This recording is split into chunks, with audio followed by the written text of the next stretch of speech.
2024 లేదా 25లో డిగ్రీ లేదా బీటెక్ చదివారా? సాఫ్ట్‌వేర్ జాబ్ కోసం ఎదురు చూస్తున్నారా? అయితే కోడ్ జ్ఞాన్ 100 డేస్ కోర్సులో చేరండి. జాబ్ సాధించండి. నమస్కారం అలగరి రవీంద్రనాథ్ గారు. నమస్తే అండి శ్రీ గారు. ఈ మధ్య కాలంలో మనం చూస్తే భార్యాభర్తల విషయాల్లో మెయింటెనెన్స్ సంబంధించిన కేసులు విపరీతంగా పెరిగాయి అని చెప్పొచ్చు. అందులో దానికి సంబంధించే రీసెంట్ గానే ముంబై హైకోర్టు అయితే ఒక కీలకమైన తీర్పు ఇవ్వడం జరిగింది. అండ్ అలాగే ఎస్పెషల్లీ ఎవరైతే మెయింటెనెన్స్ మీద కేసు పెట్టాలి అనుకునేటప్పుడు వాళ్ళు ఎలాంటి జాగ్రత్తలు పాటించాల్సిన అవసరం ఉంది. అండ్ కొన్ని ఎవిడెన్స్ ఇచ్చేటప్పుడు కూడా అది కరెక్టా రాదా, ఇప్పుడు ఇవ్వొచ్చా ఇవ్వొద్దా అనేది ఏ రకంగా చెక్ చేసుకోవాల్సిన అవసరం ఉందంటారు sir? Very interesting question Sri గారు. ఎస్పెషల్లీ మెయింటెనెన్స్ కేసుకు సంబంధించి లోవర్ కోర్టులో, ఫ్యామిలీ కోర్టులో మనం అప్పీల్ చేసుకునేటప్పుడు ఫ్యామిలీ కోర్టులో మెయింటెనెన్స్ కేసుకు సంబంధించి ఏ పేపర్ సబ్మిట్ చేయాలి, ఎలా సబ్మిషన్ చేయాలి అన్నది మనం ఒక వీడియో కూడా చేయడం జరిగింది. ఇక్కడ కొంతమంది తెలిసి తెలియక కొన్ని తప్పులు చేస్తారు, కొన్ని కావాలని తప్పులు చేస్తారు, కొన్ని తెలిసి తెలియక తప్పులు చేస్తారు. ఎస్పెషల్లీ ఫ్యామిలీ కోర్టులో జడ్జిమెంట్ వచ్చిన తర్వాత హైకోర్టుకి అప్పీల్ చేసుకునేటప్పుడు ముఖ్యంగా మనం ఎంత క్లీన్ హ్యాండ్స్తో ఉండాలి అన్నది హైకోర్టు క్లీన్గా అబ్జర్వ్ చేస్తుంది. మనం ఇక్కడ క్లీన్గా లేకపోతే హైకోర్టు ఇచ్చినటువంటి ఏదైతే జడ్జిమెంట్స్ ఉంటాయో చాలా దారుణంగా ఉంటాయి. దీనికి సంబంధించి మనం ఎన్ని జాగ్రత్తలు తీసుకోవాలి, ఎంత ట్రాన్స్పరెంట్ గా ఉండాలన్నది ఒక కేసుకు సంబంధించి ఇటీవల బాంబే హైకోర్టులో ఒక జడ్జిమెంట్ అయితే రావడం జరిగింది. దాని వివరాలు నేను మీతో డీటెయిల్స్ గా పంచుకునే ప్రయత్నం చేస్తాను. ఈ వీడియో చివరి దాకా చూడండి. చూసేటప్పుడు ఎటువంటి తప్పులు చేస్తారో, మెయింటెనెన్స్ కేసుకు సంబంధించి ఎలాంటి తప్పులు చేస్తారో, ఎలాంటి తప్పులు చేయకూడదు, తప్పులు చేస్తే ఉన్న ప్రాబ్లం ఏంటి, తప్పులు చేయకుండా ఉండడం వల్ల గుడ్ థింగ్స్ ఏంటనేది ఈ వీడియోలో చివరిదాకా చూస్తే మాత్రం డెఫినెట్గా ఒక మంచి కంటెంట్ బాగా అర్థమయ్యే అవకాశం ఉంటుంది శ్రీ గారు. సో విషయం ఏంటంటే ఇక్కడ ఒక కేసు ఇక్కడ బాంబే హైకోర్టు దృష్టిలోకి వచ్చింది. ఈ కేసు 2021లో ఈ కేసు ఏం జరిగిందంటే వాళ్ళకి అప్పటికే ఒక 9 years అయింది మ్యారేజ్ చేసుకున్నారు. భార్యాభర్తలు వాళ్ళ 9 years, దీనికి ఒక 7 years పాప కూడా పుట్టింది. ఇక్కడ ఏవో చిన్న మనస్పర్ధల కారణం వల్ల చిన్న ఇంట్లో అన్నాక సహజమే కాబట్టి ఆ చిన్న తగాదాలు ఇచ్చి ఏం చేశారంటే ఆ అమ్మాయి ఆ చిన్న పాపను తీసుకుని వాళ్ళ అమ్మగారింటికి వెళ్ళిపోయింది. అయితే ఈయన ఏదో జాబ్ పోస్ట్ మారింది, కొత్త జాబ్ ఏదో చేంజ్ చేయడం వల్ల, జాబ్ పోస్ట్ మారడం వల్ల కొత్త పోస్ట్ ఏదో వచ్చింది, జాబ్ వచ్చింది. ఆ విషయం ఇన్ఫార్మ్ చేద్దామని ఆగస్టు 1వ తేదీ 2021 ఆ అమ్మగారింట్లో ఉన్నటువంటి ఆమెతో మాట్లాడడానికి ఈ అబ్బాయి వెళ్ళడం జరిగింది. వెళ్ళిన తర్వాత అక్కడ ఏదో కాస్త మాట పెరిగి కొంత ఘర్షణాత్మక వాతావరణం వచ్చిన తర్వాత అది చాలా ఎక్కువగా అవడంతో వాళ్ళు ఇమీడియట్గా చాలా గట్టిగా కొట్టుకునే స్థాయి వెళ్ళడంతో, అంటే చాలా గట్టిగా మాట పెరిగింది. ఆ మాట పెట్టడంతో ఈయన ఇంట్లో నుంచి బయటకు వచ్చేసాడు. ఆగస్ట్ 1న వచ్చేసాడు. వచ్చేసిన తర్వాత వాళ్ళు ఏం చేశారంటే ఈ అబ్బాయి మీద గొడవ పడ్డాడని చెప్పి దగ్గరలో ఉన్న పోలీస్ స్టేషన్లో 498A వేశారు ఈయన మీద. అంటే ఏం చేశాడు, మా మీద అటాక్ చేయడానికి వచ్చాడు, మా ఇంటికి వచ్చాడు, ఈ రకంగా దుర్భాషలు ఆడాడు, తిట్టుతూ వెళ్ళాడు, కొట్టుకుంటూ వెళ్ళాడు అని చెప్పి ఈ అబ్బాయి మీద, ఎవరైతే ఆ భార్య కూతురు ఉన్నటువంటి ఇంటికి వెళ్ళాడో ఇతని మీద అక్కడ దగ్గర లోకల్ కంప్లైంట్ లాడ్జ్ అయింది. సో ఈయన చాలా డిప్రెషన్కి గురైపోయాడు, రకరకాలుగా బాధలు పడ్డాడు. ఆగస్ట్ 6వ తేదీ 2021లో ఏం జరిగిందంటే ఈయన బైక్ మీద వెళ్తుండగానే ఏదో ఆలోచిస్తున్నట్టు తెలియదు, ఆ బైక్ స్కిడ్ అయి పడిపోతే కాలర్ బోను కాస్త కాళ్ళ దగ్గర అక్కడ గాయాలయ్యి చాలా ఇబ్బందులు పడ్డాడు. అది లేవలేని పరిస్థితి, కోలుకోలేని పరిస్థితి వచ్చింది. ఈయన ఏం చేశాడంటే ఇంకా ఆఫీస్కి రిజైన్ చేసేసి ఈయన తన ఇంట్లోనే ఉండిపోవడం జరిగింది. ఎప్పటి వరకు ఉండిపోయాడు, ఆగస్టులో జరిగినట్టు ఆగస్ట్ 6న జరిగితే డిసెంబర్ 2020 వరకు కూడా ఈయన ఉండిపోయాడు. సో కొత్త పోస్టులో జాయిన్ అయిన తర్వాత ఈ యాక్సిడెంట్ అయింది, ఆయన ఆఫీస్లో జాయిన్ అవ్వకపోవడం, ఈ ఇతరత్ర కారణాలు ఇచ్చే వల్ల ఆ కొత్త ఆఫీస్ వాళ్ళు ఏం చేశారంటే సరే పాపం జాయినింగ్ ఆర్డర్ తీసుకున్న తర్వాత ఈ సంఘటన జరిగిందని చెప్పి ఈయన కూడా ఏదో మంత్లీ శాలరీ ఇచ్చుకుంటూ వెళ్ళారు. కానీ ఈయన కంటిన్యూగా 6 నెలల పాటు కంటిన్యూగా రాకపోతే ఏం చేస్తారంటే ఫిబ్రవరి 22 వరకు వాళ్ళు ఏం చెప్పారంటే నువ్వు కాకపోతే రిజైన్ చేసేసి, లేకపోతే మేము టెర్మినేట్ చేయాల్సి వస్తుందని చెప్పి ఆ కొత్త ఆఫీస్ నుంచి ప్రెజర్స్ రావడం జరిగింది.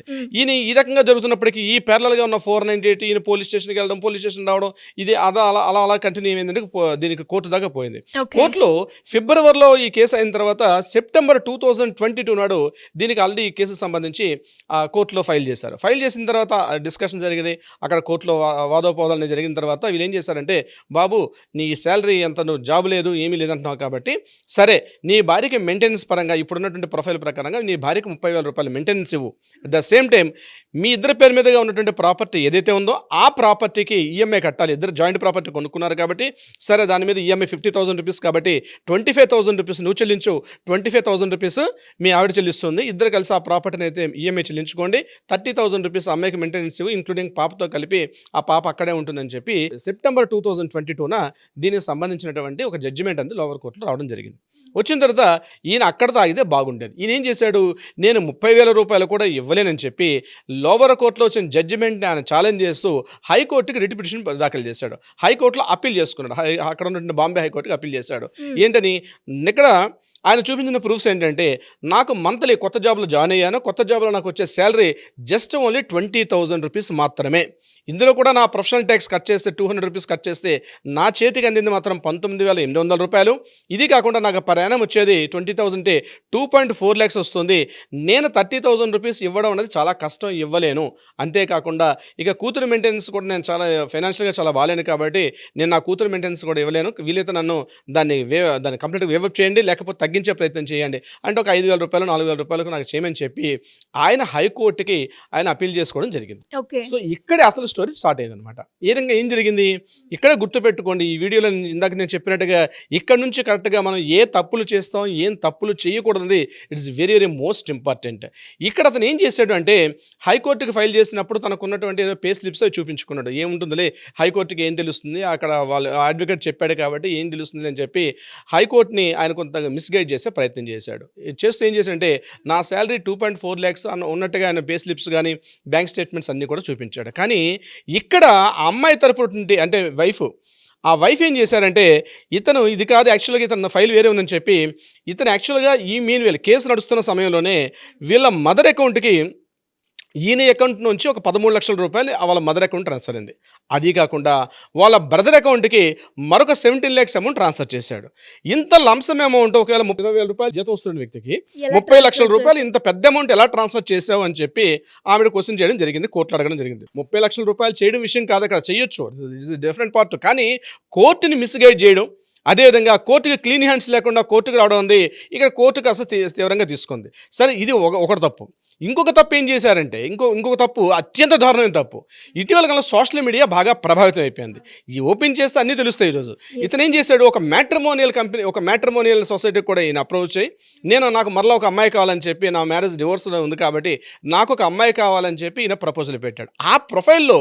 ఆ ప్రపోజల్లో ప్రొఫైల్ ఏముందంటే తన యాన్యువల్ ఇన్కమ్ చూసినట్లయితే 35 lakhs to 50 lakhs రూపీస్ నాకు యాన్యువల్ ఇన్కమ్ ఉందని చెప్తూ, అదేవిధంగా ఈయన ఎంత బ్లైండ్గా చేశాడంటే ఆ కాంటాక్ట్ నెంబర్స్ కూడా అదే కాంటాక్ట్ నెంబరు, ఏదైతే కోర్టుకి ఇచ్చినటువంటి ఫోటో ఏదైతే ఉన్న ఇమేజెస్ అవే ఇమేజెస్ వాడుతూ ఇతను మ్యాట్రిమోనియల్లో పెట్టడం జరిగింది, అంటే సోషల్ మీడియాలో పెట్టడం జరిగింది. ఇది కాకుండా లింక్డ్ఇన్లో ఉన్నటువంటి ఆయన కంప్లైంట్ తీసుకున్నప్పుడు కూడా ఈయన పనిచేసిన కంపెనీ డీటెయిల్స్ వాటిలో చేసేటప్పుడు కూడా ఈయన యొక్క ప్రొఫైల్ చాలా హై స్టేజ్గా ఉన్నట్టుగా కూడా కనిపించడం జరిగింది.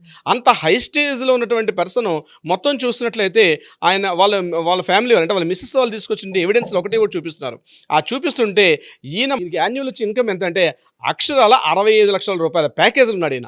ఆ 65 lakhs ప్యాకేజీలు ఉంటే కోర్టుని మిస్గైడ్ చేస్తూ మిస్లీడ్ చేస్తూ క్లీన్ హ్యాండ్స్ లేకుండా వెళ్ళాడు. ఈ విషయం మీద కోర్టు ఏది నిజం ఏది అబద్ధం చెప్పాలంటే ఎవిడెన్స్ని మాత్రమే ప్రాతిపదికగా తీసుకుంటుంది. కాబట్టి ఆ వైఫ్ అలా చూపిస్తున్నటువంటి ఇన్ని రకాల అమౌంట్స్ చూపిస్తూ కూడా కోర్టు దగ్గర మాత్రం నా దగ్గర జాబ్ లేదని చెప్తూ కేవలం 20,000 రూపీస్, ఆ 30,000 రూపీస్ని ఎస్కేప్ అవ్వాలనే ఉద్దేశంతో 20,000 రూపీస్కి నా శాలరీ అని చెప్తూ ఎప్పుడైతే హైకోర్టు రావడం జరిగిందో, హైకోర్టుని మిస్గైడ్ చేయడం మిస్లీడ్ చేయడం జరిగిందో హైకోర్టు దగ్గర క్లీన్గా కనిపిస్తున్నాయి ఈరోజు. అంటే ఒకటి గుర్తుపెట్టుకోవాలి, మెయింటెనెన్స్లో మనం ఇట్లాంటి కేసులు నడిచేటప్పుడు సోషల్ మీడియా విషయంలో చాలా జాగ్రత్తగా ఉండమని చెప్పి నేను నా దగ్గరకు వచ్చే క్లయింట్స్ కూడా నేను చెప్తూ ఉంటాను.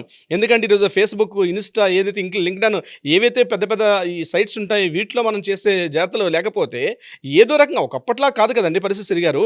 ప్రతిదీ కూడా ఏంటంటే ఈజీగా ప్రాపర్ ఇన్ఫర్మేషన్ దొరికిపోతుంది, కొద్దిగా ఎంక్వైరీ చేస్తే దొరికిపోతాయి. ఇంకా వీలైతే హెచ్ఆర్లతో కాంటాక్ట్లో పెట్టుకోగలిగితే ఇప్పుడు పలానా జాబ్, కొన్ని జాబ్ ప్రొఫైల్స్ కూడా జాబ్ పెట్టేటప్పుడు ఈయన హెచ్ఆర్లో కూడా కాంటాక్ట్ చేస్తే అక్కడ హెచ్ఆర్ కూడా నేను ప్రీవియస్ కంపెనీలో ఇంత అమౌంట్స్ తీసుకున్నానని చెప్పి కూడా మనకు దొరికిపోతుంది. ఇక్కడ మనం చేయాల్సింది ఏంటంటే కోర్టు దగ్గరికి వెళ్ళేటప్పుడు మనం రివ్యూ పిటిషన్స్ పెట్టేటప్పుడు క్లీన్ హ్యాండ్స్తో ఉండాలి. మనం జెన్యూన్గా ఉన్నప్పుడే కోర్టు, లేకపోతే కోర్టు ఏం చేస్తుందంటే కోర్టు టైంని వేస్ట్ చేయడం ఇతరత్ర చాలా భారీగా సీరియస్గా తీసుకుంటుంది. సో ఎప్పుడైతే ఇవన్నీ కూడా వాళ్ళ మిస్సెస్ ఇవన్నీ కోర్టులో చూపించిన తర్వాత కోర్టు దీన్ని చాలా తీవ్రమైన నేరంగా పరిగణించి 1,00,000 రూపాయలు స్ట్రైట్ అది కూడా ఇమ్మీడియట్గా 1,00,000 రూపాయల ఫైన్ వేసి ఆ 1,00,000 రూపాయల ఫైన్ని కూడా ఇమ్మీడియట్గా వాళ్ళ భార్యకి చెల్లించమని చెప్తూ నీకు ఏదైతే 30,000 రూపీస్ ఇచ్చారో ఆ 30,000 రూపీస్ కాదు, monthly worth of minimum 3 lakhs rupees వరకు ఇవ్వాలని చెప్తూ కూడా దాన్ని రిటిపిటిషన్కి వెళ్ళి రివ్యూకి వెళ్ళడం వల్ల 30,000 రూపాయలు ఉంది, 3 లక్షలు పెరిగి పాపను కూడా చూసుకోమని చెప్పి హైకోర్టు నుంచి రీసెంట్గా ఒక జడ్జిమెంట్ కూడా రావడం జరిగింది. సో ఇది ఒక లెసన్ అన్నమాట. ఎవరైతే ఈ రోజు మెయింటెనెన్స్ కేసుల్లో మన కోర్టులో ఉంటాయో కోర్టుకి మనం సబ్మిషన్ చేసేంత కూడా తప్పని మనం రాంగ్ కోర్టు ఎప్పుడు అబ్జర్వ్ చేస్తుంటుంది, ఏది కరెక్ట్ ఏది రాంగ్ అనే విషయంలో కూడా మిస్గైడ్ చేయడం, మిస్లీడ్ చేయడం, మ్యానిపులేట్ చేయడం, క్లీన్ హ్యాండ్స్ లేకుండా కోర్టు ఇది చాలా సీరియస్గా తీసుకుంటుంది. క్లీన్ హ్యాండ్స్ లేకపోతే కోర్టు దృష్టిలో చాలా పెద్ద తప్పుగా భావిస్తారు కాబట్టి.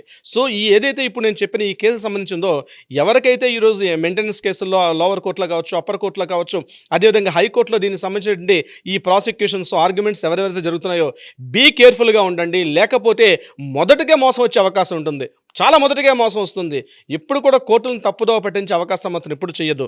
ఒకవేళ మీ అడ్వకేట్స్ చెప్తున్నా, మీ అడ్వకేట్స్ దగ్గర ఉన్నటువంటి సీనియర్ అడ్వకేట్స్ ఉన్నారా లేదా, వాళ్ళకి నిజంగా ప్రాపర్ నాలెడ్జ్ ఉందా లేదా, ఒక ప్రాపర్ నాలెడ్జ్ ఉన్న అడ్వకేట్ని అప్రోచ్ అవ్వండి. ఫీజెస్ తక్కువ వస్తాయని చెప్పి ఈ అడ్వకేట్ని వెళ్తే కన్జ్యూస్గా ఫీల్ అవ్వడం, ఇతని దగ్గరికి వెళ్తే చాలా తక్కువ ఫీజు వస్తుంది. కానీ తర్వాత రేపు పొద్దున ఫేస్ చేయాల్సింది అడ్వకేట్ కాదు, మీరే ఫేస్ చేయాలి.